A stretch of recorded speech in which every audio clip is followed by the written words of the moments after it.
अब 9वीं कक्षा से 10वीं कक्षा में आ चुके हो ना। तो पाठ 1 में आप लोगों को पढ़ा दी। तो अब पाठ 2 आज मैं शुरू कर रही हूँ। तो आप लोग क्या कीजिएगा, ध्यान से अपने हाथ में हिंदी की किताब ले लीजिए, ठीक है। उसके बाद रफ बुक अपने पास रख लो, क्लासवर्क नहीं, रफ बुक आप लोग अपने पास रख लो, पेन हाथ में ले लो, ठीक है।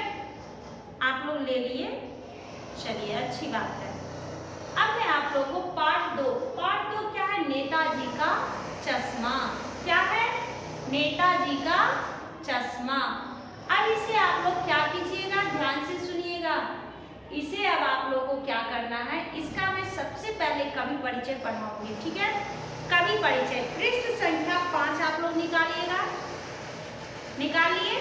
हाँ, पृष्ठ संख्या 5 में सबसे पहले उन्मुखीकरण बहुत ही महत्वपूर्ण है आप लोगों के लिए, वो जानकारी रखना जरूरी है। तो आप लोग ध्यान से सुनिएगा। एक अच्छे सैनिक के गुण है देशभक्ति।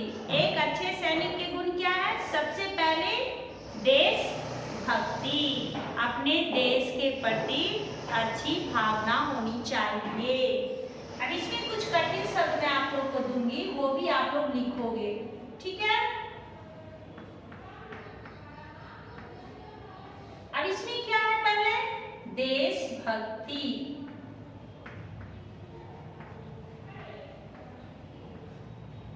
देश के प्रति आत्मसमर्पण। फिर है सजगता। फिर क्या है, सजगता, यानी हम हमेशा एक्टिव रहें, धैर्य, हमारे अंदर धैर्य होना चाहिए, साहस भी होनी चाहिए, और अनुशासन। एक अच्छे सैनिक के क्या क्या गुण हैं, देशभक्ति, सजगता, धैर्य, साहस और अनुशासन। ये 5 गुण जो हैं एक अच्छे सैनिक के गुण हैं।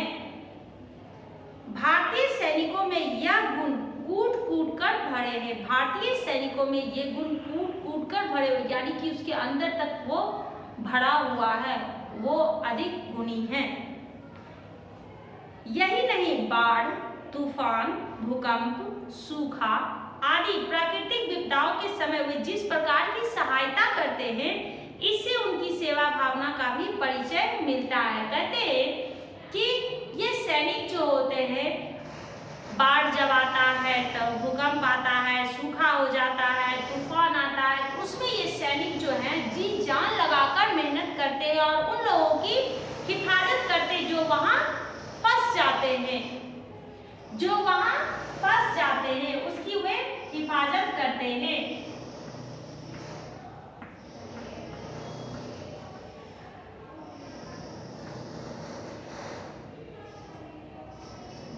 अब इस पाठ के कवि का नाम क्या है, स्वयं प्रकाश। पाठ के कवि का नाम क्या है, स्वयं प्रकाश। स्वयं प्रकाश का जन्म सन 1947 में, स्वयं प्रकाश का जन्म सन 1947। अब 1947 कैसे होता है वो देखिए, 1947, इसको हम लोग लिखेंगे 1947।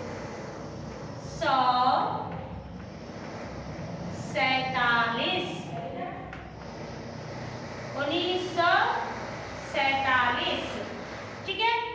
तो 1947 में इंदौर मध्य प्रदेश में हुआ। इंदौर मध्य प्रदेश में हुआ। किनका जन्म हुआ, स्वयं प्रकाश का जन्म इंदौर के मध्य प्रदेश एक राज्य का नाम है। मध्य प्रदेश ये एक राज्य का नाम है। तो 8वें दशक में उभरे स्वयं प्रकाश आज समकालीन कहानी के महत्वपूर्ण हस्ताक्षर है। 8वें दशक में उभरे स्वयं प्रकाश जो हैं समकालीन कहानी के महत्वपूर्ण, अब इनको बहुत ही महत्वपूर्ण कवि माना जाता है। ये बहुत ही विख्यात यानी प्रसिद्ध कवियों में से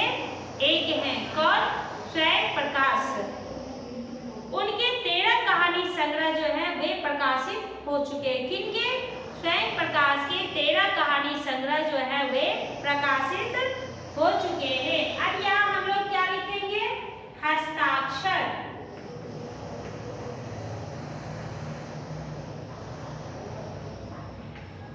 प्रकाशित।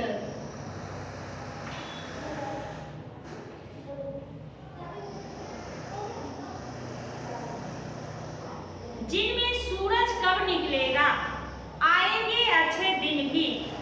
सूरज कब निकलेगा, आएंगे अच्छे दिन भी। आदमी जात का आदमी, आदमी जात का आदमी और संधान, ये जो है वो उल्लेखनीय है, यानी कि बहुत ही प्रचलित है। उल्लेखनीय यानी प्रचलित।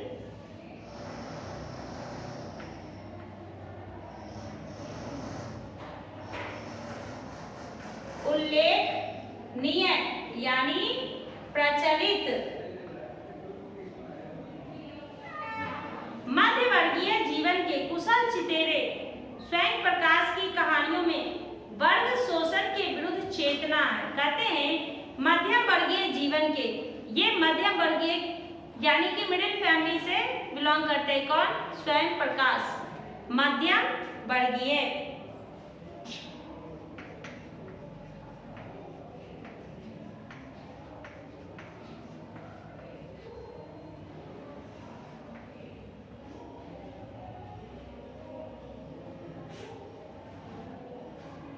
कुशल चितेरे स्वयं प्रकाश की कहानियों में वर्ग शोषण, अब यहाँ पर दिया गया है कि ये मध्य वर्गीय जीवन, ये मिडिल क्लास फैमिली में रहते थे, तो इन्हें मालूम था कि उसमें किस तरह की परेशानियों का सामना करना पड़ता है। कहते हैं वर्ग शोषण के विरुद्ध ये जात पात में ऊंच नीच ये सब लोग जो पहले करते थे कि बड़े लोग यानी कि जो ऊंचे कास्ट के छोटे कास्ट के लोगों को बहुत ही उनके साथ अच्छे से व्यवहार नहीं करते थे, उनका शोषण करते थे, उसके विरुद्ध इनकी कहानियों में चेतना थी। ये उन्हें जगाने की कोशिश कर रहे थे कि इस कहानी के द्वारा भी इन लोगों को कुछ सीख मिल सके। हमारे सामाजिक जीवन के भेदभाव के खिलाफ प्रतिकार का स्वर भी था और हमारे समाज में लोग जो भेदभाव रखते थे उसके प्रति ये अपनी आवाज बुलंद कर रहे थे। ये अपनी आवाज जो था उसे बुलंद कर रहे थे। ये चाहते थे कि समाज में भेदभाव ऊंच नीच का जो है वो सब पर्दा हट जाए, सभी लोग मिलजुल कर एक साथ रहने की कोशिश करें। प्रतिकार।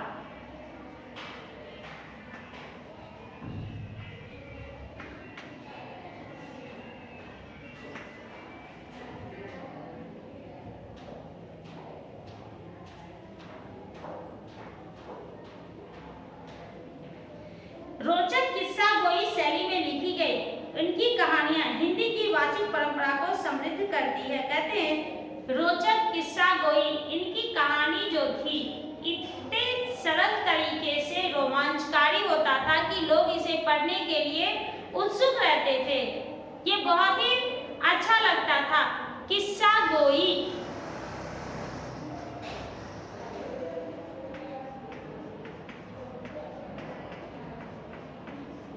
किस्सा गोई, इनकी कहानियां हिंदी की वाचिक परंपरा को समृद्ध करती है। हिंदी की वाचिक परंपरा को ये बढ़ावा देती है, समृद्ध करती है यानी कि बढ़ावा देती है, इसे बढ़ाती है। अब इसमें आप लोगों को सूचना दिया जा रहा है, ध्यान से सुनिएगा। विषय प्रवेश ध्यान से पढ़िए, उसके बाद पाठ्य विषय समझिए। इसमें जो विषय प्रवेश दिया जाता है उसे आप पहले ध्यान से सुनिए और उसे समझने की कोशिश कीजिए। उसके बाद पूरी पाठ को समझिए, फिर पाठ ध्यान से पढ़िए। जिस शब्द का समझ में नहीं आता है उसके नीचे आप अंडरलाइन उसे कीजिए, उसके नीचे एक रेखा खींचिए, फिर अपने टीचर से पूछिए।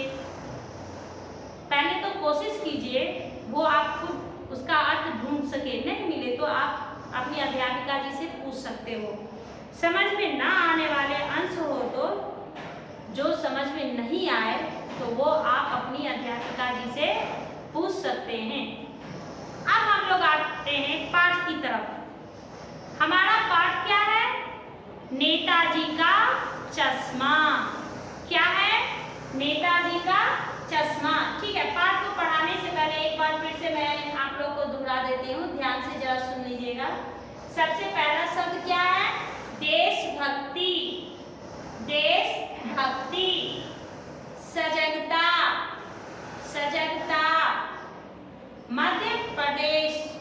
मध्य प्रदेश। हस्ताक्षर। हस्ताक्षर। प्रकाशित। प्रकाशित। उल्लेखनीय। उल्लेखनीय। मध्यवर्गीय। मध्यवर्गीय। प्रतिकार। प्रतिकार। किस्सा गोई। किस्सा गोई। समझ में आ गया? तो अब मैं इसे भी जाऊं, अच्छी बात है। आप लोग वहां पढ़ने की कोशिश करोगे।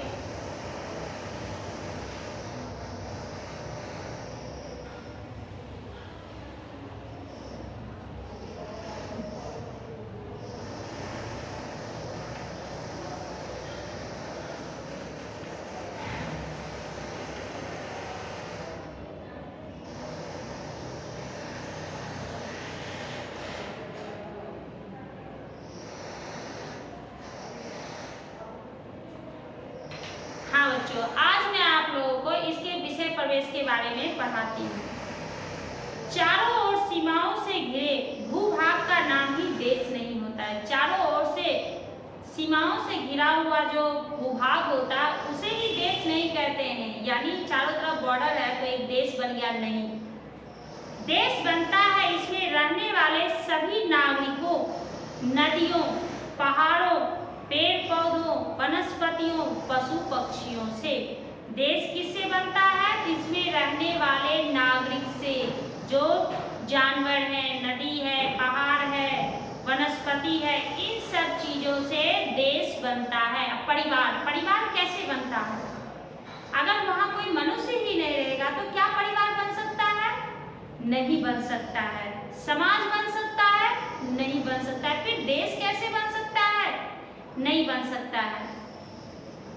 इन सबसे प्रेम करने तथा इनकी समृद्धि के लिए प्रयास करने का नाम देशभक्ति है। कहते हैं इन सबसे हमें प्रेम करना चाहिए और इनकी समृद्धि यानी इसको बढ़ाने में हमारा जो प्रयास है वो लगातार होते रहना चाहिए। यानी हमारी कोशिश लगातार होनी चाहिए।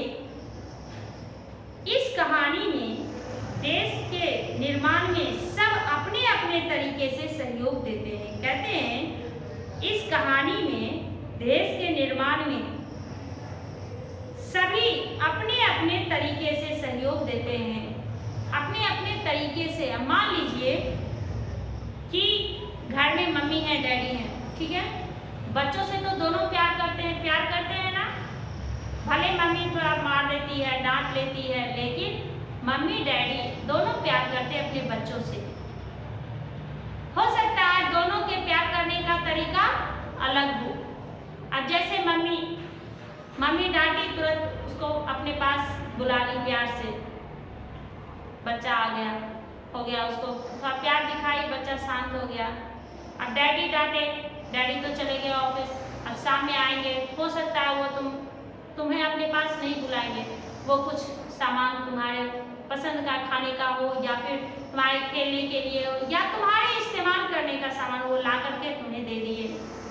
जो तुम्हारे पसंद का है वो सामान ला के दे दिए, तुम खुश हो गए, हो गया, सॉरी डैडी बोल दिए, हो गया, वहीं पे खत्म हो गया, है ना। तो प्यार सब करते हैं अपने अपने तरीके से। वैसे ही देश से प्यार सभी करते हैं अपने अपने तरीके से। इस कहानी में अपने अपने तरीके से प्यार जताने का बताया गया है।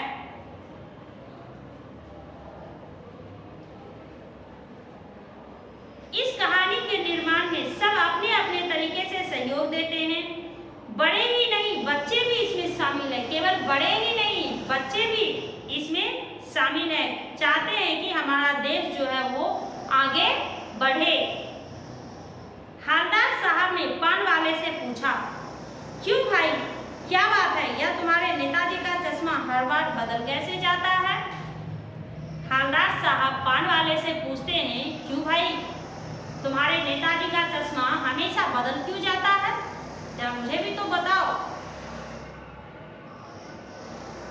पान वाले ने कहा, कैप्टन चश्मे वाला करता है। आइए उस चश्मे वाले के बारे में जानेंगे जो एक देशभक्त ही नहीं बल्कि देशभक्तों का भी प्रेमी है। कहते हैं कि वो पान वाला कहता है कि यह काम हम लोग नहीं करते बल्कि एक चश्मा वाला है, उसे हम लोग कैप्टन कहते हैं, वही यह काम करता है, हमेशा बार बार क्या करता है, नेताजी का चश्मा बदलता रहता है। तो इस पाठ में उसी कैप्टन के बारे में दिया जा रहा है, बताया जा रहा है कि वो कैप्टन चश्मे वाला जो था वो अपने देश से किस तरह से प्यार करता था, उसकी देशभक्ति कैसी थी। तो आज का आपका होमवर्क क्या रहा?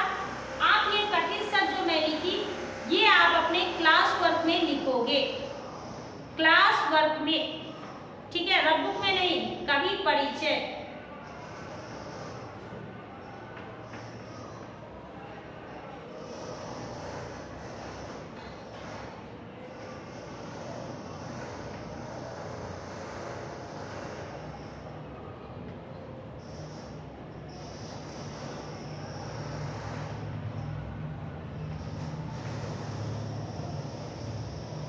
इसको आप लोग अपने क्लास वर्क में कठिन शब्द, उसके बाद कवि परिचय, पहले कठिन शब्द फिर कवि परिचय, ठीक है। कवि परिचय में आप लोग एक पॉइंट भी नहीं छोड़िएगा क्योंकि ये पूरा इंपॉर्टेंट पॉइंट है, आपके लिए बहुत ही महत्वपूर्ण है, इसलिए इसको थोड़ा सा भी आप लोग नहीं छोड़ोगे। कठिन शब्द लिखने के बाद आप क्या कीजिएगा, कवि परिचय जरूर लिखिएगा, ठीक है। लिख लोगे? नहीं लिखोगे तो मैं होमवर्क दूंगी, ठीक है, जाने दीजिए, हार्ड वर्ड लिख करके छोड़ दीजिएगा, कवि परिचय में नोट्स में दूंगी, ठीक है। चलिए अब आज का क्लास में यही समाप्त करती हूँ। विषय प्रवेश मैंने आप लोगों को पढ़ाया, तो एक बार विषय प्रवेश, कवि परिचय, फिर विषय प्रवेश, इसकी जानकारी एक बार नहीं 2 बार उसको पढ़िएगा, फिर मैं आगे पाठ पढ़ाऊंगी तो उस पाठ को आप लोग पढ़ोगे, ठीक है। एक बार कोशिश कीजिएगा घर में इस पाठ को पढ़ने की, अगर आप लोग समझते हो तो ठीक है, नहीं तो फिर मैं आप लोगों को पढ़ाऊंगी, ठीक ना। अब ध्यान रखिएगा कि आपको जितना आता हो वो आप लोग पढ़ने की कोशिश करोगे, ठीक है। धन्यवाद बच्चों।